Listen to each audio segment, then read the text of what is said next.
నమస్తే బోసుకుమరి బోరుగడ్డ అనిల్ కుమార్ మళ్ళీ ఈయన ప్రస్తావన వచ్చినటువంటి పరిస్థితులు అయితే ఉన్నాయి. బూతులకి అంబాసిడర్.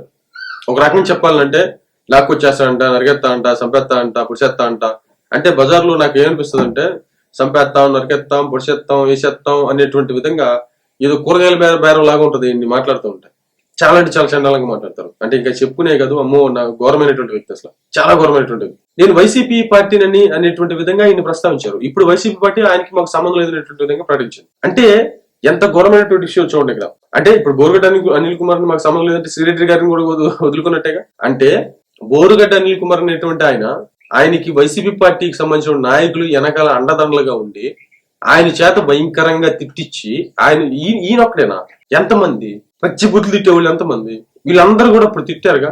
అటు జనసేన పార్టీని, టీడీపీ పార్టీని తిట్టారుగా, వైసీపీ పార్టీని స్టాండ్ తీసుకుని.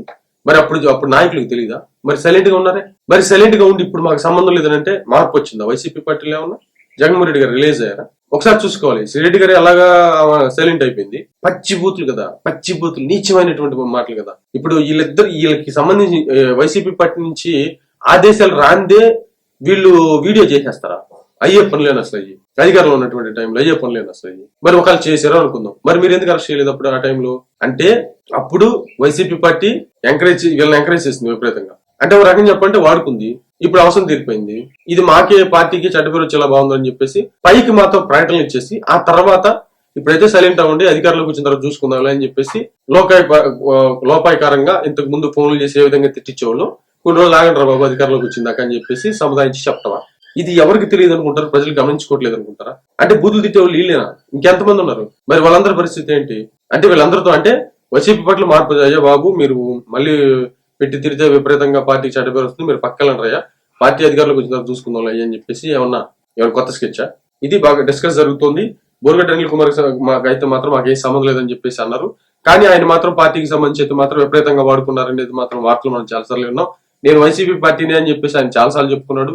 వైసీపీ పార్టీ మాకేం సంబంధం లేదా అని చెప్పేసి అధికారంలో ఉన్నప్పుడు మాత్రం ఏం చెప్పలేదు. ఆయన కూటమి పార్టీ అధికారులకు వచ్చి జైలుకి వెళ్ళి ఆ జైలుకి వెళ్ళిన తర్వాత అన్ని ఫెసిలిటీస్ ఏమన్నా బీఏపీయా? అన్ని ఫెసిలిటీస్ ఎలా వచ్చినాయి? వైసీపీ పార్టీకి సంబంధించినటువంటి నాయకులు సపోర్ట్ లేదా? ఇది ఎవరు నమ్ముతారు? అంటే ఒక రకంగా చెప్పండి, ఇప్పుడు వాళ్ళకి సంబంధించి వైసీపీ పార్టీకి మద్దతు ఇచ్చేటువంటి ఈ తొక్ల జర్నలిస్టులు కొంతమంది ఉన్నారు. వీళ్ళు వైసీపీ పార్టీకి సంబంధించి ఎవరో ఒకరు ఇద్దరు ఆయనకి ఫేవర్ గా ఉంటారు తప్ప అది జగన్మోహన్ రెడ్డి గారికి ఏం తెలుసు? అసలు ఏం తెలియదు కదా ఆయనకి. ఇప్పుడైతే ఆయన దగ్గర దృష్టికి వెళ్ళింది, మనకెందుకు, ఆయన ఎవరు మనకేంది, మనకెందుకు తిట్టడా అని చెప్పేసి ఆయన ఇగ్నోర్ చేశారంట. జగన్మోహన్ రెడ్డి గారు ఇగ్నోర్ చేశారంట. పనికి మాలిన జర్నలిజం, పనికి మాలిన నోటల జర్నలిజం చేసుకుంటూ ఎందుకు బతుకుతున్నారో అర్థం కానిటువంటి నీచమైనటువంటి జర్నలిజం చేస్తున్నారు నికృష్టంగా. బట్ ఇది చాలా తప్పైనటువంటి విషయం కదా. ఒకసారి ఆలోచించుకోండి, ఇది తప్పైనటువంటి విషయం. అంటే బోరుగడ్డ అనిల్ కుమార్ లేకపోతే శ్రీరెడ్డి లేకపోతే బూతులు తిట్టేటువంటి వాళ్ళందరూ కూడా అర్థం చేసుకోవాల్సింది ఏంటి రాబాయ్ అంటే, కించపరుస్తూ విమర్శించండి, తప్పేం కాదు. ఘాటుగా విమర్శించి తప్పేం కాదు. తీవ్రంగా విమర్శించి తప్పేం కాదు. వితౌట్ బూతులు ఎందుకు వస్తాయో నాకు అర్థం కాదు. బూతులు రానియకుండా విమర్శించలేరా మీరు? రాజకీయంగా ప్రశ్నించలేరా? ఆ ప్రశ్నిస్తే ప్రజల్లోకి వెళ్తుంది, ప్రజల్లో మార్పు వస్తుంది కదా, ప్రభుత్వాన్ని ప్రశ్నిస్తారు కదా ప్రజలు. అలా కాకుండా బండబూతులు తీస్తూ కూర్చుంటే అవతల పార్టీలు ఎంకరేజ్ చేసి మీరు తిట్టేసారు, అయిపోయింది. ఎందుకంటే 30-40 సంవత్సరాలు జగన్మోహన్ రెడ్డి గారు ఉంటారనేటువంటి ఒక ఓవర్ కాన్ఫిడెన్స్ తోటి మీరు ప్రతిగా తిట్టేశారు మీరు. ఇప్పుడేమో పార్టీ మాకు సంబంధం లేదంటుంది.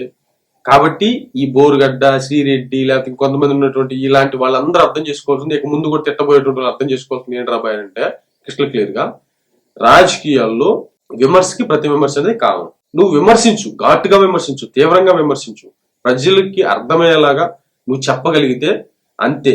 ఒకరిని వ్యక్తిగతంగా, ఒకరిని విపరీతంగా దూషించేటువంటి ప్రయత్నం, విపరీతంగా బూతులు తిట్టేటువంటి ప్రయత్నం, వాళ్ళ ఫ్యామిలీ జోలికి నువ్వు కనీసం నువ్వు టార్గెట్ చేసిన వ్యక్తులన్నా తిడతావా? కాదు, వాళ్ళ అమ్మల్ని, అక్కల్ని, లేకపోతే వాళ్ళ ఇంట్లో ఆడవాళ్ళని, పిల్లల్ని కూడా తిడుతుంటాయి. అప్పుడు ఏమైంది? చివరికి జైలుకు పోవాల్సి వస్తుంది, ప్లస్ ఇలాగ ఒంటరి అయిపోవాల్సి వస్తుంది.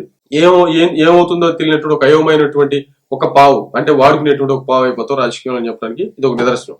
మరి ఏమైతే చూద్దాం.